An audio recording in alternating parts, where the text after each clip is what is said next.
Hi everyone! In this video I have a kiln opening to share with you. This is always the most exciting part of making pottery.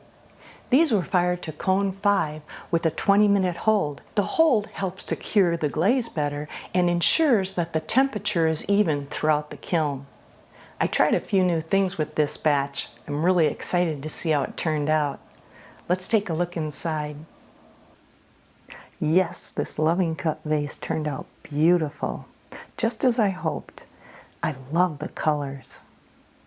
I applied 2 coats of Amaco Obsidian with my fan brush.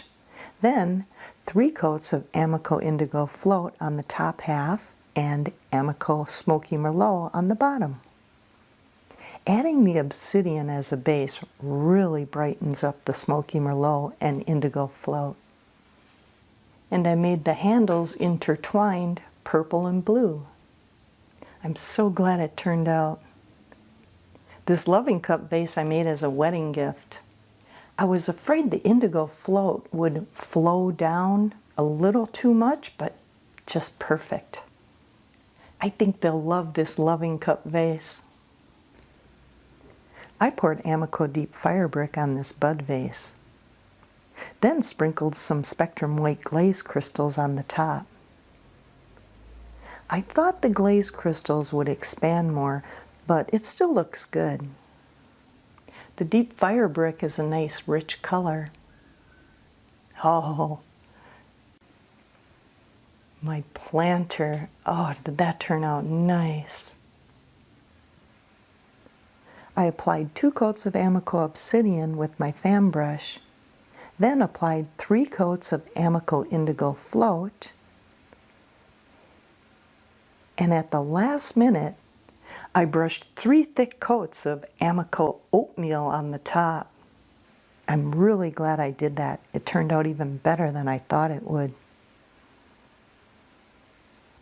This is my new favorite. Do you seem to have a new favorite every time you open your kiln? I do. I just love how the glaze cascades down. It's just beautiful. Oh, my mug turned out pretty good also. I brushed 3 coats of red gloss. Then I sprinkled Spectrum White glaze crystals on the top half. And glazed the bottom for extra insulation.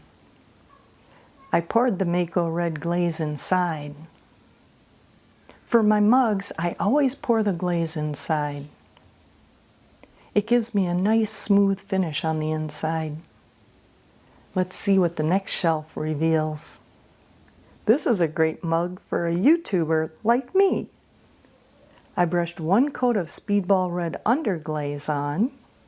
I let it dry, and with my sponge, I wiped away the extra glaze. It created a nice effect. And the like, subscribe, comment, and share turned out pretty good. I now have a super thanks button where you can show your support by donating to the channel, so I can keep making these informative videos for you. This mug was a fun experiment. I poured Amaco Iron Lustre on the inside and the outside of this mug. I love the different colors. It turned out so cool. When the glaze is thin, it's a brown rust color. And when the glaze is thick, it's a beautiful blue-green gray color. The color says blue and gray when layered thick, but I can see the green in it also. What do you think?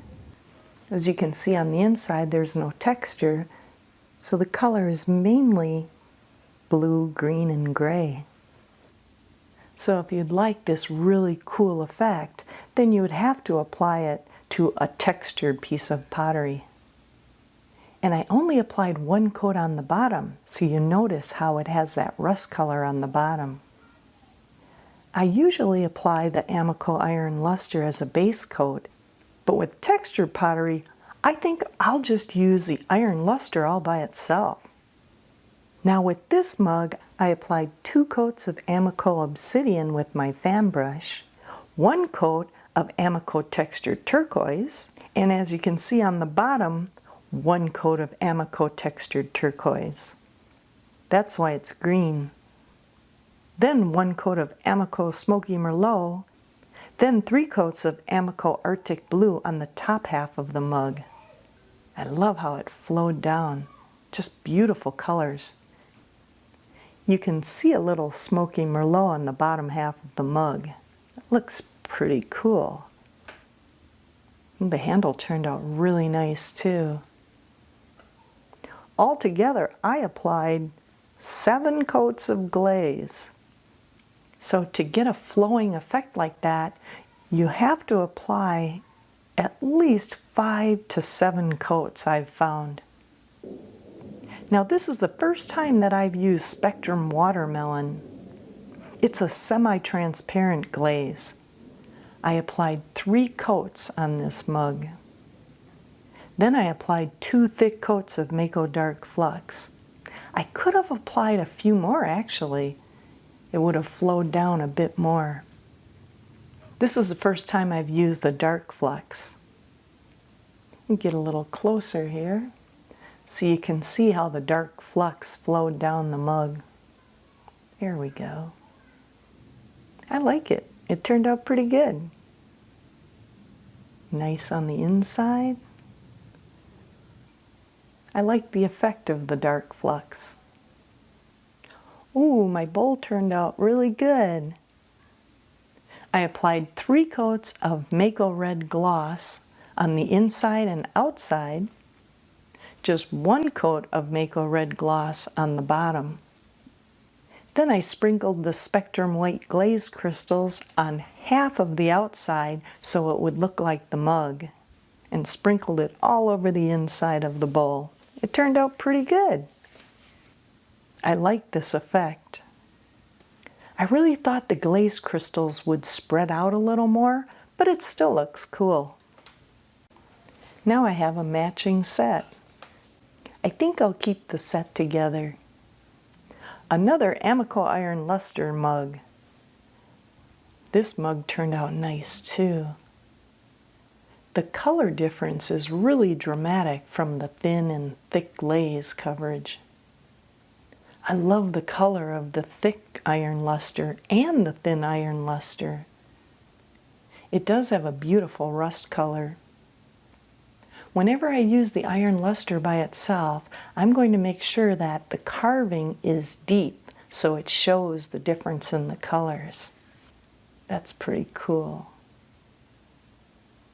Oh, these ring holders turned out really nice. I used Speedball Pink and Red Underglaze and Speedball Clear Glaze. I did this for an engagement ring holder. I made 3 just in case something unforeseen would happen. You know pottery, many unforeseen things can happen in the process, and sometimes you don't have time to redo it. When the clay was leather hard, I had them sign the bottom to put a personal touch on it for her. As you notice, I put underglaze on the bottom and it didn't stick to the kiln shelf. You can do that, but you can't have the underglaze too thick because it still has a little frit in it and it could stick to your kiln shelf. Something to keep in mind if you put underglaze on the bottom of your pots. So now she has 3 ring containers. 1 for the kitchen, 1 for the bedroom, and 1 for the bathroom. I think she's gonna love them. Well, that's it for the unloading. I hope I've given you some fun glazing ideas and different glazes to try. You watching helps me to make more videos like this one. Now head on over to my trace and transfer video or my sponge glazing video. If you do, I get to play with more clay. Let's stay dirty